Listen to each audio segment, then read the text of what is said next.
அனைவருக்கும் கெட்டிமேளம் சீரியலின் சுவாரஸ்யமான கதைப்பகுதி. கெட்டிமேளம் சீரியலில் மௌனிகாவுடன் டீல் பேசிய துளசியின் அம்மா தியா பாப்பாவுக்கு விடுதலை, வெற்றிக்கு கல்யாணம். ஜீ தமிழ் சேனலில் ஒளிபரப்பாகி வருகின்ற கெட்டிமேளம் சீரியல் புதுசாக ஆரம்பித்து 2 வாரங்களை தாண்டிய நிலையில் தினமும் 1 மணி நேரம் எபிசோடு ஒளிபரப்பாகி வருகிறது. ஆனாலும் கொஞ்சம் கூட போரடிக்காமல் பார்ப்பவர்களின் மனதை கவர்ந்து வருகிறது. அந்த வகையில் துளசி மற்றும் வெற்றியின் கெமிஸ்ட்ரி தான் மிகப்பெரிய ஹைலைட்டாக மக்கள் விரும்பி பார்த்து வருகிறார்கள். இவர்கள் இருவரும் எப்பொழுது ஒன்று சேர்வார்கள் என்று எதிர்பார்த்த நேரத்தில் துளசிக்கு சாதகமாக ஒரு விஷயம் நடக்கப் போகிறது. அதாவது துளசிக்கு பார்த்த கல்யாணம் நின்று போன நிலையில் தியா பாப்பாவை பார்த்துக்கும் பொறுப்பு துளசிக்கு வந்துவிட்டது. ஆனாலும் மௌனிகா குடும்பம் பணத்தாசை பிடித்து தியா பாப்பாவை வீட்டில் இருக்கும் வேலையை செய்து கொடுமைப்படுத்தி வருகிறார்கள். இதையெல்லாம் தெரிந்தும் துளசியால் தடுக்க முடியாமல் ஒவ்வொரு நாளும் அவஸ்தைப்பட்டு வந்தார்.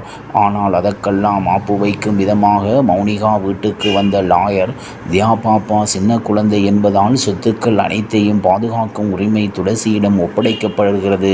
துளசி கையெழுத்து போட்டால் மட்டும்தான் எல்லாமே செல்லுபடியாகும் என்று சொல்லிய நிலையில் மௌனிகா மற்றும் அவருடைய வீட்டுக்காரருக்கு மிகப்பெரிய ஏமாற்றமாக அமைந்துவிட்டது. ஆனாலும் மௌனிகா துளசிக்கு என் அண்ணனுடன் நிச்சயதார்த்தம் விரைதான் போனது, அதுவே நின்றுவிட்டது. அப்படி இருக்கும் பொழுது அனைத்து சொத்துக்களுக்கு எப்படி அவர் உரிமையாளராக இருக்க முடியும் என்று சண்டை போட ஆரம்பித்து விட்டார். ஆனால் லாயர் வேற வழியே இல்லை, நீங்கள் அவங்களோட சமாதானமாக போக வேண்டும் என்று சொல்லிவிட்டார். பிறகு துளசியின் அம்மா லட்சுமி, துளசி மற்றும் அண்ணன் அனைவரும் சேர்ந்து மௌனிகா குடும்பத்துடன் பேசுகிறார்கள். அப்பொழுது மௌனிகாவிடம் லட்சுமி போட்ட நிபந்தனை என்னவென்றால், எங்களுக்கு சொத்துக்கள் எதுவும் வேண்டாம், அது அனைத்தையும் உங்களுக்கு வந்து சேரும்படி துளசி கையெழுத்து போட்டு விடுவார். ஆனால் அதற்கு பதில் மௌனிகாவை மட்டும் எங்களிடம் ஒப்படைத்து விடுங்கள் என்று துளசியின் அம்மா டீல் பேசினார். ஆனால் மௌனிகா இதுக்கு ஒத்து வராத நிலையில் அதிரடியாக நிபந்தனை போட்டு இதற்கு சம்மதம் என்றால் துளசி கையெழுத்து போடுவார் என்று செக் வைத்து விட்டார். அந்த வகையில் மௌனிகா குடும்பத்தை பொறுத்தவரை சொத்துதான் வேண்டும் என்பதால் தியா பாப்பா கூடிய விரைவில் துளசியுடன் வந்து சேர்ந்து விடுவார்.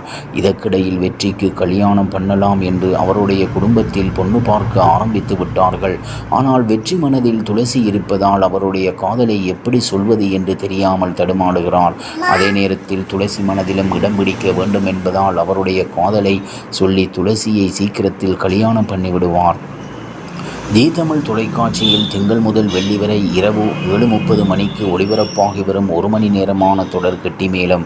இந்த சீரியலில் நேற்றைய எபிசோடில் மகேஷ் நாளைக்கு நிச்சயதார்த்தத்தை வைத்து கொள்ளலாம் என்று சொல்லிய நிலையில் இன்று நடக்கப் போவது என்ன என்பது குறித்து பார்க்கலாம்.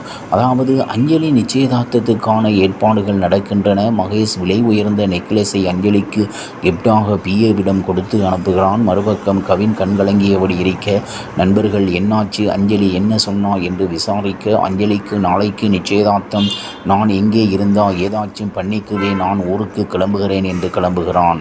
இந்த சமயத்தில் அஞ்சலி அவனுக்கு போன் செய்து நாளைக்கு எனக்கு நிச்சயதார்த்தம், நீ முதல் நாளா வந்து எல்லா வேலையும் பார்க்கணும் என்று சொல்ல கவின் கண்கலங்கியபடி எனக்கு என் அம்மாவை பார்க்கணும் போல இருக்கு, அதனால் நான் ஊருக்கு போறேன் என்று சொல்லி போனை வைத்து விடுகிறான். அடுத்த நாள் காலையில் துளசி தியாவை நினைத்து வருத்தத்தில் இருக்க அஞ்சலி உனக்கு முன்னாடி எனக்கு கல்யாணம் ஆவதனால் வருத்தமா இருக்கா அக்கா என்று கேட்க துளசி அப்படியெல்லாம் இல்லை, எனக்கு என் வாழ்க்கையை விட உனக்கு நல்ல வாழ்க்கை அமைகிறது, ரொம்ப சந்தோஷம்தான் என்று சொல்கிறாள். பிறகு அஞ்சலி கவினுக்கு வாய்ஸ் மெசேஜ் செய்கிறாள். கவின் அதை போட்டுவிட்டு ரிப்ளை செய்யாமல் அவளோட நினைவுகளை நினைத்து வருத்தப்படுகிறான். பிறகு அஞ்சலியை நிச்சயதார்த்தத்துக்கு ரெடியாக சொல்லி பாலமுருகன் திட்டி அனுப்ப அவள் நிச்சயதார்த்தத்துக்கு ரெடியாகிறாள். அடுத்ததாக கவினம்மா என்னடா ஆச்சு, எனக்கு வருத்தமாக இருக்க என்று கேட்க அவன் நிம்மதியாகவே இருக்கிறான். இந்த சமயத்தில் கவின் நண்பன் போன் செய்து கவின் காதலித்த பெண்ணுக்கு நிச்சயதார்த்தம் என்று சொல்ல அதை கேட்டு அதிர்ச்சியடையும் அவள் காதலால் குடும்பம் பிரிந்தது போதும் திரும்பவும் ஒரு பிரிவு வேண்டாம், அந்த பெண்ணை மறந்துவிடு என சத்தியம் வாங்குகிறாள். இங்கே மகேஷ் வந்துவிட அஞ்சலியையும் அழைத்து வந்து நிச்சயதார்த்த மேடையில் உட்கார வைக்கின்றனர். இருவருக்கும் நல்லபடியாக நிச்சயம் நடந்து முடிய மகேஷ் இந்த குடும்பத்துக்காகத்தான் அஞ்சலியை கல்யாணம் பண்ணிக்கணும்னு ஆசைப்பட்டேன், இனிமே இது என்னுடைய குடும்பம் என சொல்கிறாள். இப்படியாக இங்கே மகேஷ் வந்துவிட அஞ்சலியை அழைத்து வந்து நிச்சயதார்த்த மேடையில் உட்கார வைக்கின்றனர். இருவருக்கும் நல்லபடியாக நிச்சயம் நடந்து முடிய மகேஷ் இந்த குடும்பத்துக்காகத்தான் அஞ்சலியை கல்யாணம் பண்ணிக்கணும்னு ஆசைப்பட்டேன், இனிமே இது என்னுடைய குடும்பம் என சொல்கிறான். இப்படியாக இன்றைய எபிசோடு முடிவடைகிறது. இவ்வாறாக கெட்டிமேளம் சீரியலின் சுவாரஸ்யமான கதைப்பகுதி செல்கிறது. இனி சுவாரஸ்யம் உங்களை காத்திருக்கிறது. மீண்டும் சந்திப்போம்.